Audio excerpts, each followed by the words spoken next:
Hey, welcome, welcome, welcome to Leadershipisation, all things leadership. I'm Beth Bergen. I'm a global leadership and communication coach. And my purpose, my goal is to help executives and managers build their own influence. And I do this through powerful communication and leadership tips, what I call leadership intelligence. So, that these people can lead cohesive teams, they can drive the results that are required for their role, and they can increase their own visibility in the organization and the sector that they work in. So, I'm here live most Tuesdays at 1 p.m. Australian Eastern Standard Time.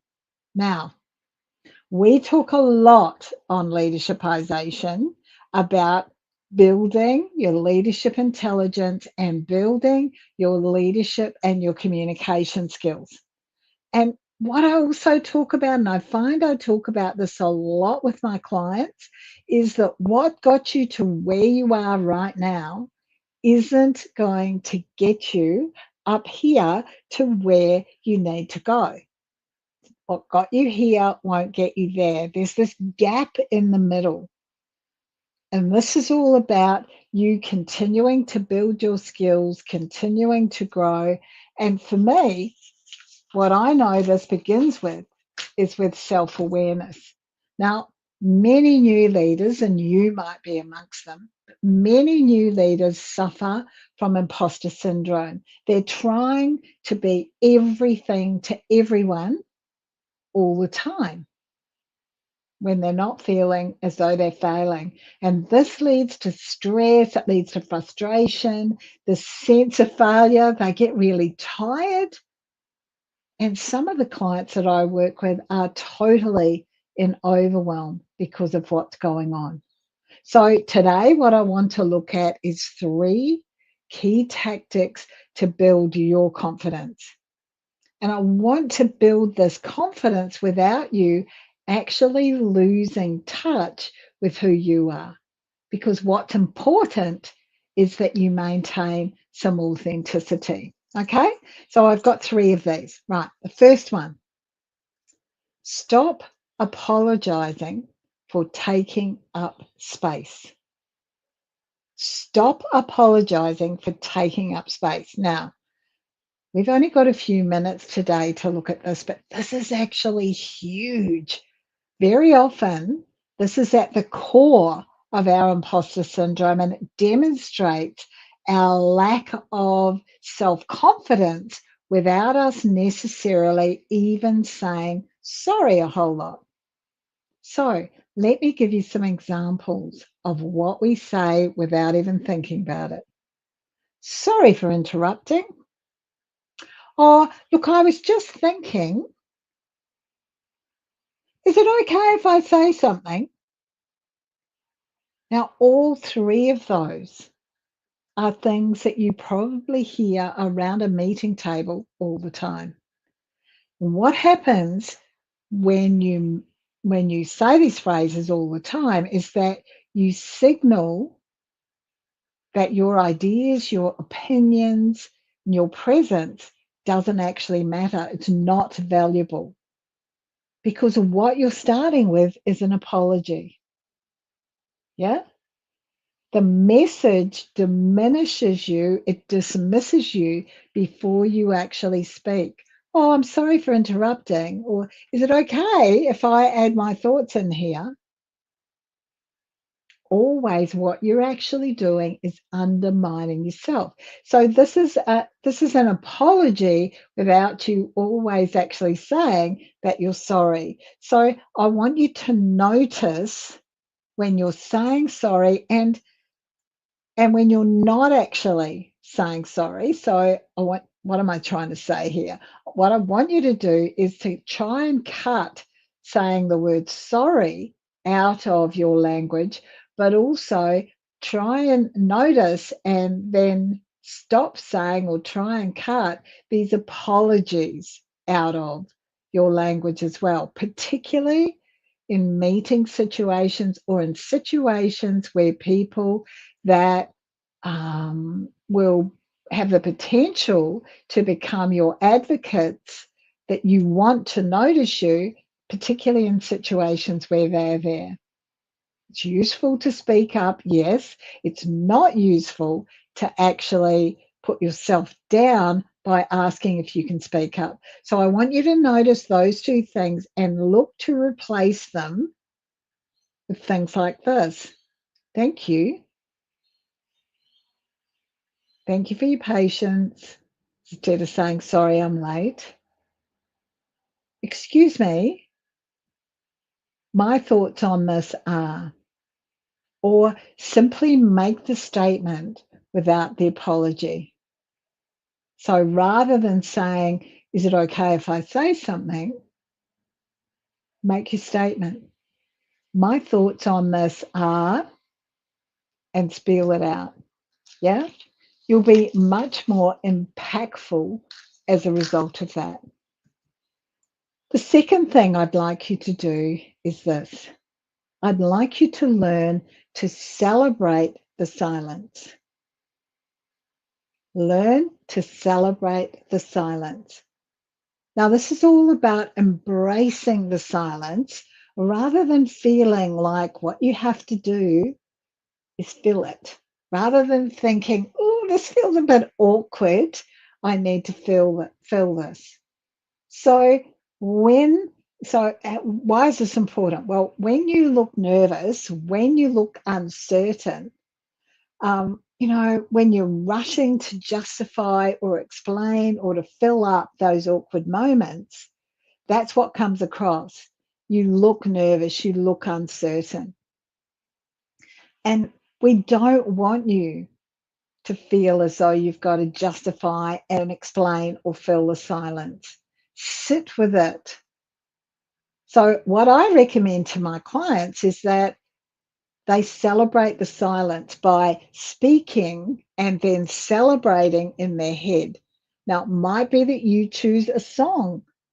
It might be that it's a favorite song or that you just choose a beat and you run with that beat. But you do that silently in your head because then what you're doing is pausing. And the longer you can pause for, the more likely someone else is to fill that gap. 15 seconds, I think, is around about the average time before somebody else will come in.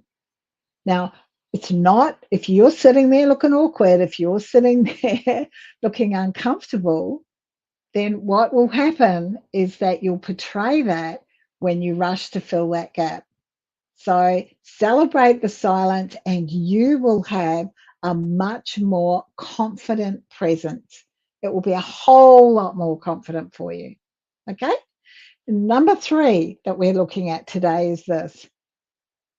Own the things that you achieve. So own your achievements.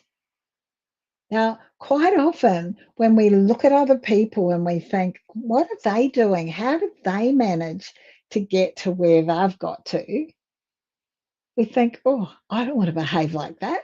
I don't want to be bragging to everybody and showing off and telling them how awesome I am. And because we don't like that, our response can be to go kind of too far the other way. Own your achievements and do this in a way that's humble. Show some humility. As a leader, demonstrate that you've got an intellectual ability. Demonstrate that you've got some personal humility. Demonstrate what your values or your morals are by not being over the top about it. Now, when we think about this individual aspect of this intellectual aspect of your leadership, what you're demonstrating with your humility is that you can always learn from other people. Ask questions, be curious. There's always something that you can learn from other people. And what's important is that when you're learning from other people, you're not upping them by saying, oh, yeah, well, when I did that, this is what happened for me. Or I won this award, or I did this over here. Demonstrate with humility. The moral aspect of leadership is just this awareness that you might be, and others might be, vulnerable under stress. And in certain contexts, you might lose your way. And that's okay. It's perfectly all right to own the failures as well as owning the achievements. Now, people always say to me, that's insane. Why would you say that? Why would you want to own your failures? Well, when you have the humility to own your failures, what actually happens is that you're more easily able to communicate the learnings from those failures to other people. So you don't keep on making the same mistake over and over again. Yeah. So think about that. Be aware that you can be vulnerable under stress and that you can be vulnerable in certain contexts and that you might just lose your way. And don't be too arrogant about the fact that I can achieve anything. I'm good in any situation because of what I've already done. So have that humility to be prepared to learn from others. The third aspect is personal. Like, listen to others, celebrate people's milestones, celebrate your own milestones, and listen to what others have to say about you and take that on board because it's important that you accept the praise from others. Learn to accept the praise just as I've asked you to learn to accept the feedback and recognize that in your achievements, there has been a contribution from other people. Because when you recognize the role that other people have made to your achievements, you're much more likely to bring your team along with you. They'll want to do things for you because you've acknowledged them. Now, this humility is not about being passive.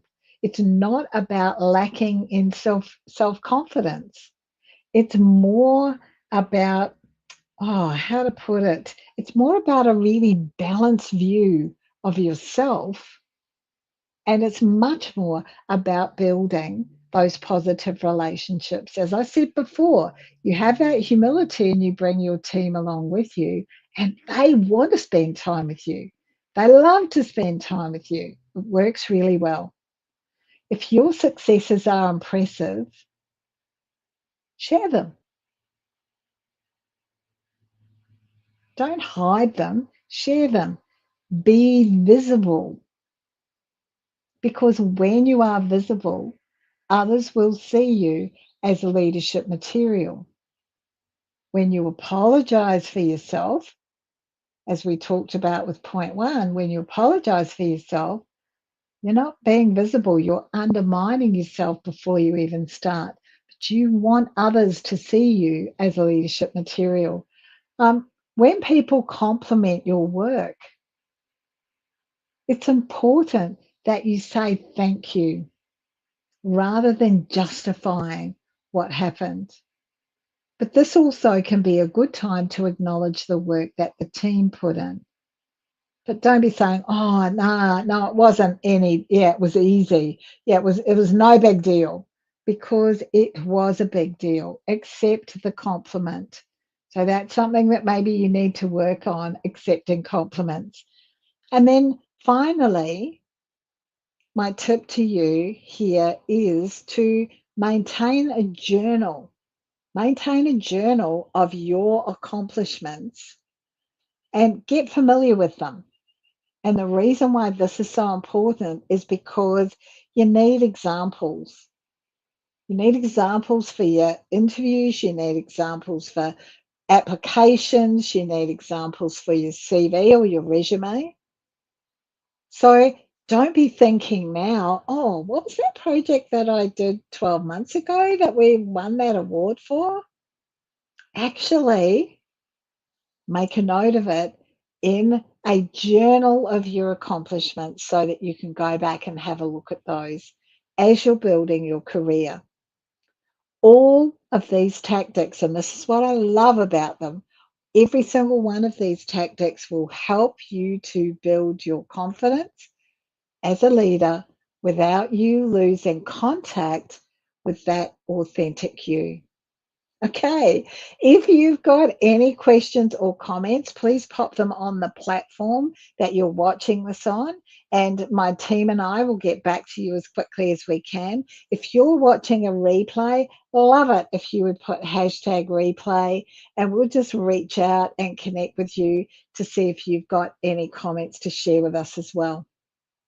I'm here to build influential leaders. That's my goal.